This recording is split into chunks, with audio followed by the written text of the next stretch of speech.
Tollywood dashing director puri Jagannadh దర్శకత్వంలో తెరకెక్కుతున్న most awaited pan India movie slum dog 33 temple road. ఈ చిత్రంలో మక్కాల్ సెల్వాన్ విజయ్ సేతుపతి హీరోగా నటిస్తున్నాడు. ఈ సినిమాను తెలుగుతో పాటు తమిళ్, హిందీ, కన్నడ, మలయాళ భాషలో గ్రాండ్ గా రిలీజ్ చేయడానికి ప్లాన్ చేస్తున్నారు. అయితే ఈ సినిమా షూటింగ్ ఎప్పుడో కంప్లీట్ అయిపోయింది. కానీ రిలీజ్ అప్డేట్ మాత్రం ఇవ్వడం లేదు మేకర్స్. లైగర్ ఆర్థిక వివాదాల కారణంగానే స్లమ్ డాగ్ ఆలస్యం అవుతున్నట్లుగా టాక్. అయితే తాజాగా ఈ సినిమాకు సంబంధించి సరికొత్త అప్డేట్ ను చిత్ర యూనిట్ పంచుకుంది. ప్రస్తుతం ఈ చిత్రానికి సంబంధించిన పోస్ట్ ప్రొడక్షన్ రికార్డింగ్ పనులు చాలా వేగంగా జరుగుతున్నాయి.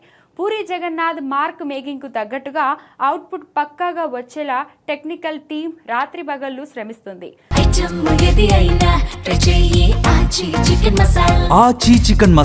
త్వరలోనే ఈ సినిమాకు సంబంధించిన మరికొన్ని సాలిడ్ అప్డేట్స్ ను వరుసగా విడుదల చేయడానికి మేకర్స్ ప్లాన్ చేస్తున్నారు.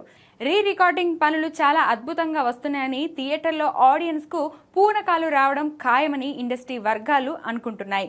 ఈ సినిమాలో సంయుక్త మీనన్, సీనియర్ నటి తబు, దునియా విజయ్ వంటి భారీ తారాంగణం నటిస్తున్నారు. మరి ఈ సినిమాతో పూరి ఎలాంటి విజయాన్ని అందుకుంటాడో చూడాలి.